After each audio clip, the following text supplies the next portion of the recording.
Every lottery ticket purchase keeps education in our state moving forward. In fact, the lottery has raised more than $200 million for state school buses to get our students to school safely every day.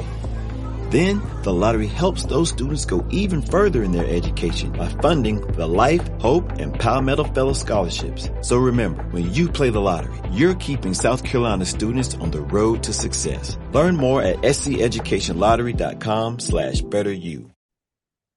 Hola, buenos días a todos. Bienvenidos al programa El Camino de Dios. Les habla el Morellose, director del Ministerio Jaim, y le damos gracias al Dios de Abraham, al Dios de Isaac, al Dios de Jacob, al Dios y Padre, nuestro Señor Yeshua el Mesías, que nos ha bendecido con un día más de vida y nos ha dado la oportunidad de poder estar aquí en PAB 550 en el programa El Camino de Dios, programa que llega a usted de parte del Ministerio Jaim, el Ministerio El Árbol de la Vida, ministerio en el cual yo soy director.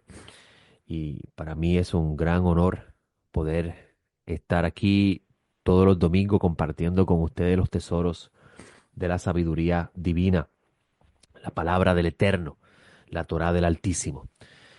Como ustedes saben, nuestro ministerio se enfoca en enseñar la escritura de la perspectiva hebrea. Con esto buscamos transmitir la importancia de conocer la judeidad de Yeshua, o sea, Jesús de Nazaret. Era judío, vivió como judío, pensaba como judío y enseñó la Torá, enseñó la palabra del Eterno como judío. Y decimos Torá porque en el tiempo de Jesús el Nuevo Testamento no existía. La Biblia que conocía Jesús es la Biblia que usted llama hoy el Antiguo Testamento.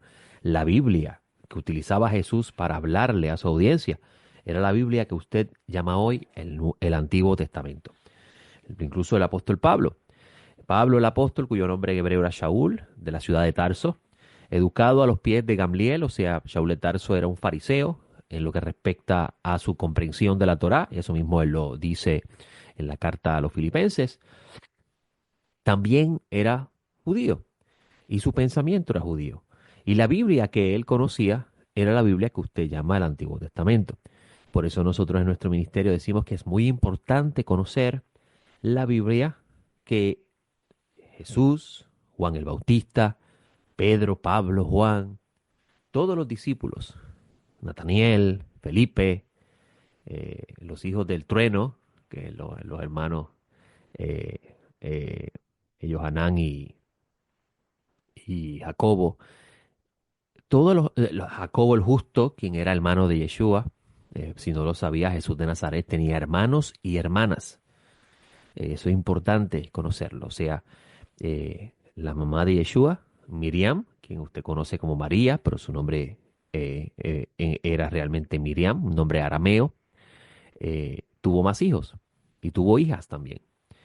Y ellos también, la Biblia que conocían era la Biblia que usted llama hoy el Antiguo Testamento, y por eso nosotros en nuestro ministerio hacemos énfasis en la importancia de conocer esta Biblia, que se llama el Antiguo Testamento, y a la misma vez recordar que ella no está, la expresión Antiguo Testamento no existía en el lenguaje de ellos, trae en nosotros una forma de prejuicio porque ya nos marca algo que está obsoleto, algo que no tiene valor, cosa que si usted no lo sabía históricamente es producto de gentiles que trataron o intentaron por la mala comprensión de las cartas de Pablo hacer una división entre lo nuevo y lo viejo. Y digo la mala comprensión de Pablo de Tarso porque aún Pedro, Simón Kefa, que será su nombre correcto o verdadero, Simón Kefa, decía que las cartas de Pablo son difíciles de entender y que una persona indocto, una persona que no conoce el método judío de estudiar la escritura, que no conoce el método judío de hacer profundizar en los textos, que no conoce la Torá ni los profetas, puede malinterpretar. Usted va a escuchar cosas de Pablo de Tarso en sus cartas que usted podría decir que Pablo estaba trayendo algo novel para su audiencia. Sin embargo, ya era bastante conocido dentro de los círculos que él se rodeaba. Y por eso es que decimos que es muy importante saber y tener en cuenta que Pablo de Tarso era conocedor de Torá y que muchas de las cosas que él habló con respecto al Mesías tienen su origen en la Torá.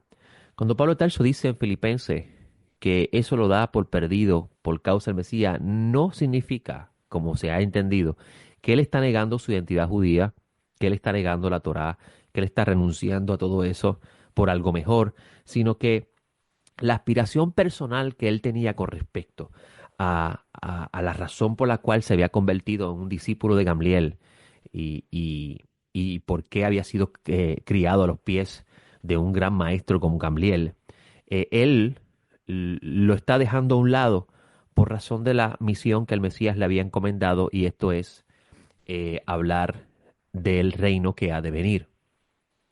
Tenemos que tener en cuenta que los discípulos del maestro Nazaret tenían, al igual que Pablo, tenían muy en alto la expectativa del retorno inmediato de Yeshua.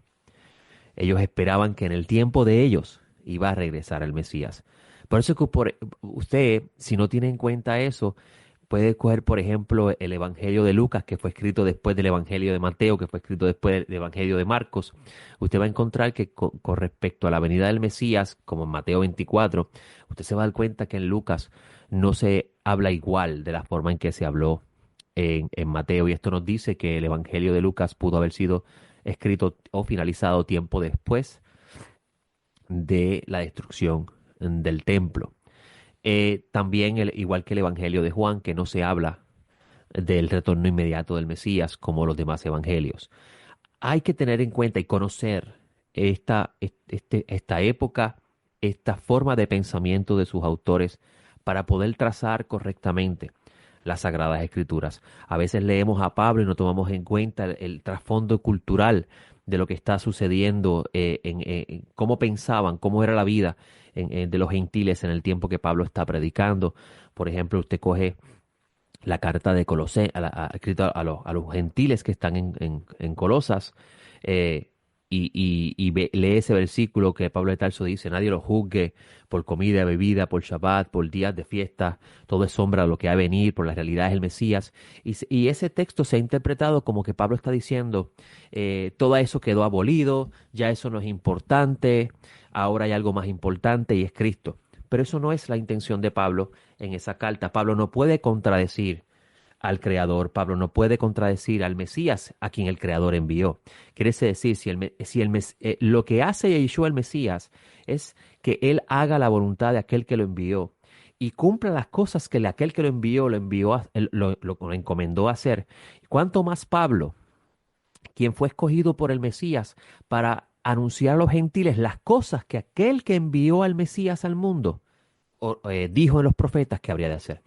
Entonces, no tener en cuenta esto nos convierte a nosotros erróneamente en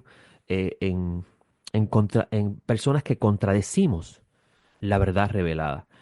Pablo en la carta a los Colosenses, cuando dijo esas cosas que dijo, no tiene nada que ver con la idea de que ya el Shabbat para el pueblo de Israel estaba abolido y que los judíos no entendían eso, pero los gentiles habían descubierto algo nuevo, que es el cristianismo, y por consiguiente ahora están en algo nuevo y el descanso de nosotros es Cristo, como muchas personas han interpretado. Y miren qué interesante, Pablo está diciendo que esto es sombra de lo que ha de venir. Quiere decir que eso de lo cual hablaba la Torá, que son los días solemnes del Creador, se va a convertir en realidad en el reino mesiánico. Y esto es interesante porque los profetas también hablaron de eso. Los profetas dijeron que cuando el reino de Israel sea restaurado, las naciones subirían al monte Sión a llevar ofrenda al Eterno y a celebrar la fiesta de los tabernáculos, una de las 7 convocaciones principales establecidas. Cuando el reino del Mesías venga, todas las naciones también disfrutarán del Shabbat. Quiere decir que las naciones también descansarán de sus obras. Estas ideas son muy importantes, establecidas en los profetas, y Pablo de ninguna forma estaba hablando en contra de ellas, simplemente estaba llevando la realidad que los gentiles estaban viviendo. ¿Y cuál era la realidad de los gentiles? Los gentiles en ese momento, por causa del culto imperial, un tema muy importante que usted debe conocer del tiempo de Pablo para poder entender muchas de las cosas que él decía. Por razón del culto imperial, los gentiles no podían hacer las cosas que podía hacer el pueblo de Israel por los privilegios que gozaban, y digo privilegio entre comillas porque no eran grandes privilegios en sí, sino acuerdos que tenía el Imperio Romano con el judío, de permitirle al judío, por causa de la historia de Antíoco, que se vivió antes de la llegada de los romanos a Jerusalén o a Judea. Por causa de esto, a los judíos se les permitió observar sus leyes ancestrales y a su vez observar bueno, sus leyes ancestrales y mantener su identidad judía. A los gentiles no se les permitía esto. Los gentiles tenían la obligación de cumplir con el requerimiento de pagar el impuesto al culto imperial y hacer sacrificio al César y sus dioses. Un juramento de lealtad absoluto al César y a la misma vez los dioses del imperio. Esto es bien importante porque cuando miramos esta situación a la luz de las cartas de Pablo, usted puede entender mejor por qué Pablo de Tarso dice, no se preocupen ahora, teniendo en cuenta la expectativa de que el Mesías regresa pronto.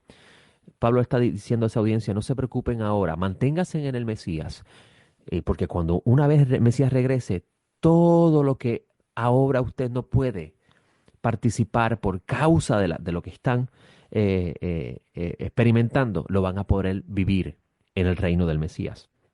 Así que Pablo no podía de ninguna forma contradecir lo que los profetas dijeron, porque entonces lo haría un falso enviado. Pero antes de continuar, y ese no es el tema de hoy, antes de continuar con el tema de hoy, permítame recordarles que el Ministerio Jaim tiene un centro de estudio. El Centro de Estudios Hebraicos El Camino Nazareno se encuentra ubicado en la carretera 511, kilómetro 1.8 del barrio Real Anón en Ponce.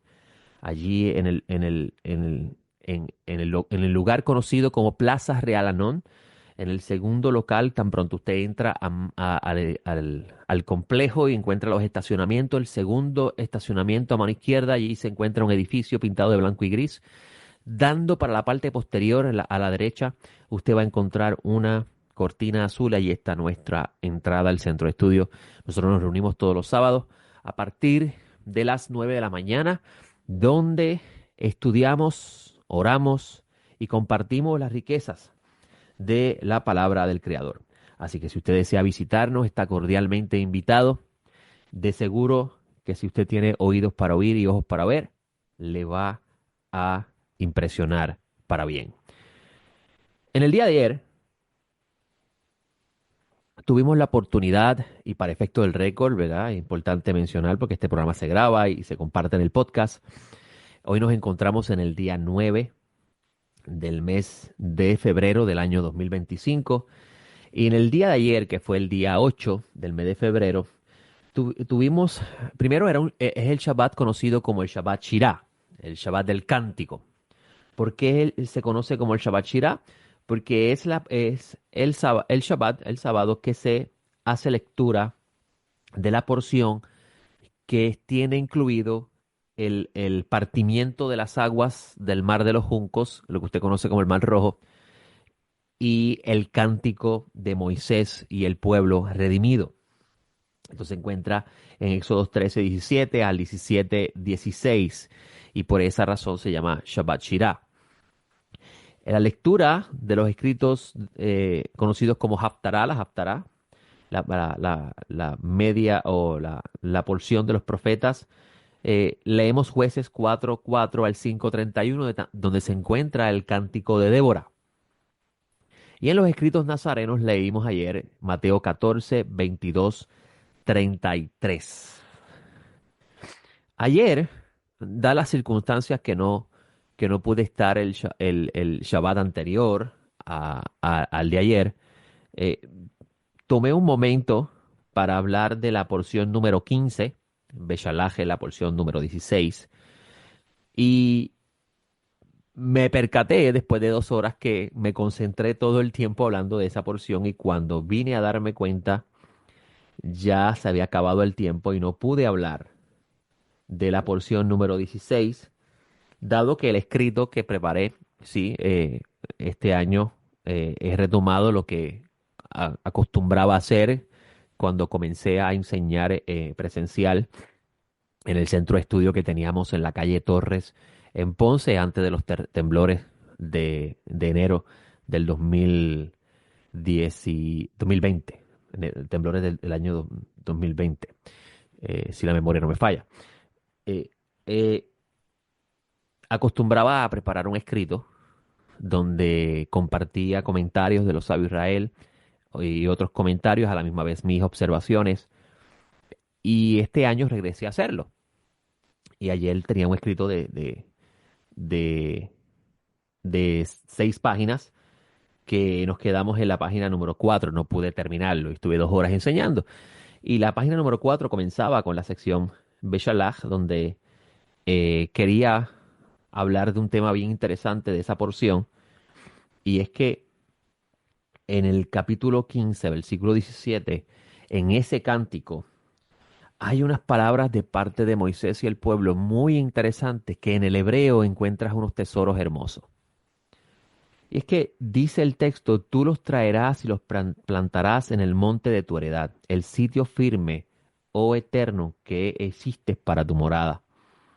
El santuario, oh Señor, que establecieron tus manos.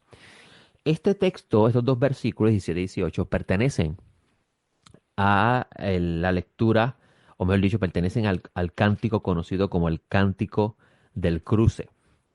Y datos interesantes de este cántico es que el nombre del Eterno aparece solamente 10 veces. O sea, el autor de este cántico, Moisés, el que escribe este cántico y lo hace partícipe del rollo de la Torá, Moshe, se encargó de que el nombre del Eterno fuera mencionado 10 veces. Esto no es una casualidad, esto tiene una razón de ser. El número 10 es un número muy importante dentro de el mundo de los misterios de Dios y está relacionado a lo completo, a lo completo, a algo que está completo, perfecto. Y otra cosa interesante es que el cántico parece hablar del futuro, no parece hablar del presente. Dicho en otras palabras, el pueblo de Israel está saliendo de la tierra de Egipto. El faraón, después de la plaga de la muerte del primogénito, que ayer tuvimos la oportunidad de comentar, la relación que tiene la plaga número 8 y la plaga número, perdón, la plaga número 9 y la plaga número 10 con la muerte del Mesías. Eh, Usted va a ver que viene la plaga de la densa oscuridad, que la palabra hebrea Hoshech, pero en la Septuaginta está escrito como skotos en griego.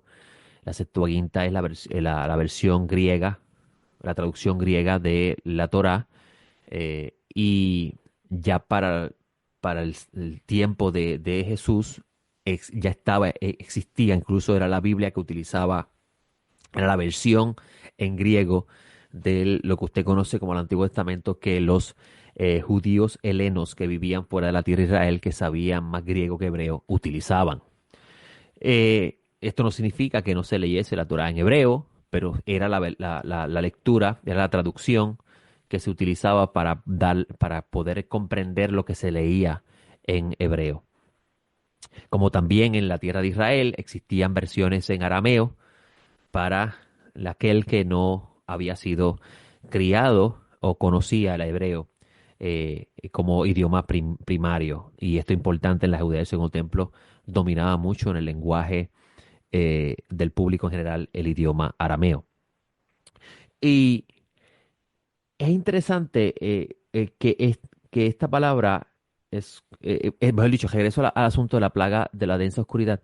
Estaba mencionando que en el capítulo, que la plaga número 9, que es la densa oscuridad, esa palabra skotos aparece en griego y es la misma palabra que aparece con respecto a la oscuridad que se manifiesta antes de la muerte del Mesías, antes de la muerte del primogénito de Dios. Y esto es interesante porque después de la plaga, de la novena plaga, que el Eterno maldito sea hiere a Egipto, viene la plaga número 10, que es la muerte del primogénito, donde la Torah dice que moriría también el primogénito que se sienta en el trono del faraón. O sea, podríamos decir en sentido simple, hay unas implicaciones más profundas en ese texto, pero en sentido simple podríamos decir que moriría también el primogénito del faraón. ¿Quién se creía Dios? Y esto es interesante porque vamos a ver que en los evangelios, después de la densa oscuridad, muere el Mesías, el primogénito de Dios. Y ayer estuvimos hablando de la importancia de entender la muerte del Mesías mucho más allá de lo que tradicionalmente se conoce, que el Mesías murió por nuestros pecados. Sí, ese es el fundamento, pero eso es el fundamento de una idea impactante que está dentro de las escrituras que muchas personas desconocen por el distanciamiento que existe o que comenzó a existir a partir del siglo II de todo lo que podría sonar judío. Cuando usted conoce los misterios de Dios que el pueblo de Israel ha escudriñado y ha extraído, como dice el maestro Nazareno, un escriba doctor de la ley, extrae de ella cosas nuevas y cosas viejas, quiere decir que un texto en su idioma original posee grandes tesoros que solamente el doctor en ella puede extraer.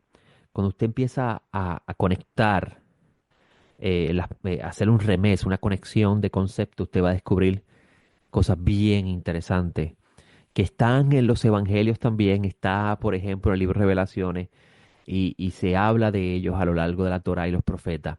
Y nosotros no entendemos porque, pues, al distanciarnos, alejarnos de el pensamiento del pueblo de Israel, pues nos hemos quedado, que no es nada malo, pero hay mucho más. Nos hemos quedado en la comprensión limitada de que el Mesías murió por nuestros pecados, pero no entendemos qué implica eso más allá de la muerte del Mesías por los pecados. Ayer tuve la oportunidad de hablar de ese tema y le digo, amigos, que si usted quiere escucharlo, vaya a nuestra página web, elcamiononazareno.com, busque la parashá en el Beth Midrash y la sección número 15, usted lo va a encontrar. O también puede ir a YouTube y allí está nuestro canal, El Camino del Nazareno, allí está identificado como Etz Haim, el árbol de la vida, que es el nombre del ministerio, y allí también está el comentario. Ahora, regresando a Éxodo, para aprovechar los minutos que nos quedan, el versículo 17 de Éxodo 15 aparenta, y es interesante porque usted lo puede tener en español y podría decir, esto es una traducción, y por eso es que se lee así, pero cuando vas al hebreo vas a ver que es lo mismo. Aparenta decir que aparenta enseñar que la generación que está saliendo de Egipto no es la generación a quien está aludiendo el cántico. Aparenta decir el cántico que esto está apuntando al futuro. Dios los traerá, los plantará al monte de su heredad, al sitio firme que Él hizo para su morada, el santuario que sus manos hicieron. Y esto es una pregunta bien interesante. Si usted mira la historia del primer templo construido por Salomón, pero diseñado podemos decir, ideado por David. Ese santuario lo construyó, lo hicieron manos humanas. Si usted mira el tabernáculo de Moisés, ese tabernáculo fue construido por manos humanas. Aparenta el texto decir que Dios va a construir un santuario. Dios va a construir un santuario, una ciudad que eh, o Dios construyó un santuario en una ciudad, déjeme corregir, Dios construyó un santuario en una ciudad que es la ciudad de su morada. De este texto, amigo que me está escuchando, se ha, se ha comenzado a enseñar, y digo comenzado no del tiempo presente, sino del pasado, a lo largo de los diferentes rabinos, estudiando las profundidades de las escrituras y meditando en ella, como dice el Salmo número 1, de este texto se ha establecido la idea de que en los cielos hay una Jerusalén y que en esa Jerusalén hay un santuario construido por Dios. Esto es bien interesante porque no es nada extraño para Pablo de Tarso. ¿Cuántos de ustedes no han leído en Gálatas a Pablo decir, pero la Jerusalén de arriba, la cual es nuestra madre, es libre? ¿De dónde Pablo saca la idea de que arriba en los cielos hay una Jerusalén y que es la madre de la Jerusalén de abajo? ¿Cómo es posible? ¿De dónde Pablo saca eso? Por eso es que le digo que si usted tiene en cuenta que Pablo es fariseo, que su pensamiento con respecto a la Torá y los profetas es fariseo, Esto significa que la Torá es mucho más que una historia. Esto es importante porque los saduceos decían, la ley y los profetas, así como fue entregada, así es, y no hay tal cosa como una interpretación o profundidad. Como está, así es. Si usted es una persona que piensa así, usted es saduceo. Sin embargo, los fariseos decían que la revelación divina en el idioma que los recibieron, que es el idioma hebreo, y en el idioma que fue escrito, que es el idioma hebreo, contiene mucho más que una simple historia. Incluso hay una máxima de un rabino que decía, hay de aquel que piensa que la Torá es una historia escrita por el pueblo de Israel. Si fuera así, yo escribiría una mejor historia. La Torá es mucho más que eso. La Torá contiene tesoros que solamente aquellos que se dedican a buscar encontrarán. Esa idea es bien interesante porque yo le hago la pregunta, ¿dónde Pablo Tarso saca la idea de que hay una Jerusalén arriba? La respuesta a esto está en que Pablo fue educado a los pies de Gamliel y son los fariseos los que leían estos textos y decían y entendían que esto habla mucho más de una historia. Por ejemplo, este versículo que le acabo de leer de Éxodo habla de un santuario que las manos del Eterno establecieron. Interesantemente, usted va a encontrar que en el libro de Revelaciones se habla de una Jerusalén que desciende del cielo y de un santuario que no fue construido por manos humanas. Lo digo, lo comparto aquí en este programa porque mi intención es que usted pueda ver que la escritura posee muchos tesoros y que mientras sigamos despreciando el pensamiento judío con respecto a la escritura por el simple hecho que históricamente en el pasado, no en el presente, en el pasado, Dios haya endurecido parcialmente al pueblo por causa de los gentiles y hace que no todo Israel vea que el Mesías había llegado. Por razón de ese pensamiento que se ha mal interpretado en el futuro o en el presente que vivimos, nosotros hemos despreciado la sabiduría que tiene el pueblo de Israel. Y tenemos que entender hasta el propio Pablo Tarso así lo dice, que los oráculos le fueron encomendados, los oráculos de Dios, la revelación divina le fue encomendado al pueblo de Israel. Y es el pueblo de Israel el custodio de ella. Y es el pueblo de Israel el que lo entiende y tiene la autoridad dada por Dios para enseñarlo. A ellos fue quien Hashem le encomendó el enseñar el camino de Dios.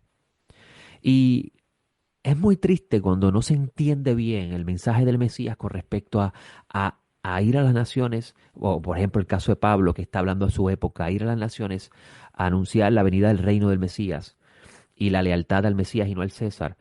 Es muy lamentable cómo ese evento en la historia, en el tiempo de Pablo, que son cartas escritas por él, por esa audiencia, con el pasar del tiempo se permanecieron, se incluyeron en la Biblia y se convirtieron en el reemplazo de todo lo que Dios había hablado, incluso de lo que habló Jesús el Mesías.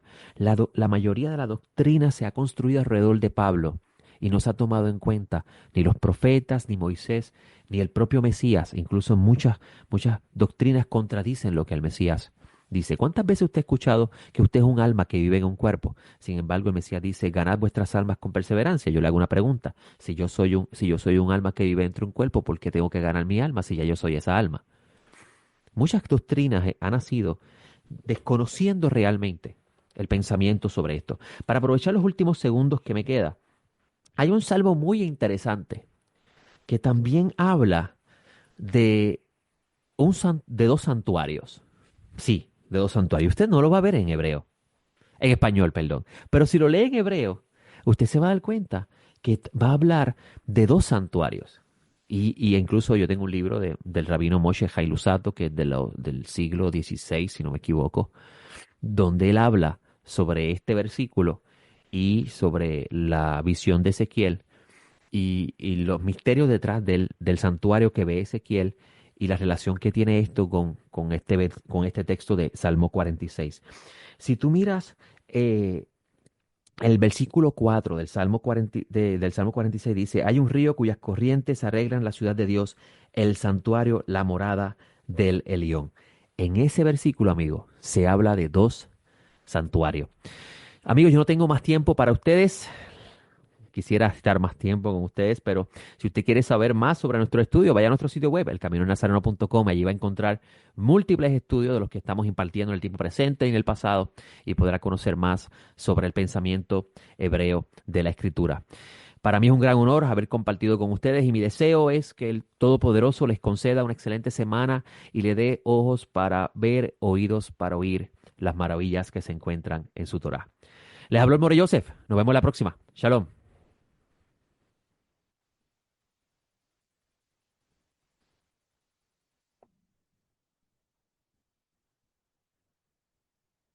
Every lottery ticket purchase keeps education in our state moving forward. In fact, the lottery has raised more than $200 million for state school buses to get our students to school safely every day. Then, the lottery helps those students go even further in their education by funding the Life, Hope, and Palmetto Fellow Scholarships. So remember, when you play the lottery, you're keeping South Carolina students on the road to success. Learn more at sceducationlottery.com/betteryou.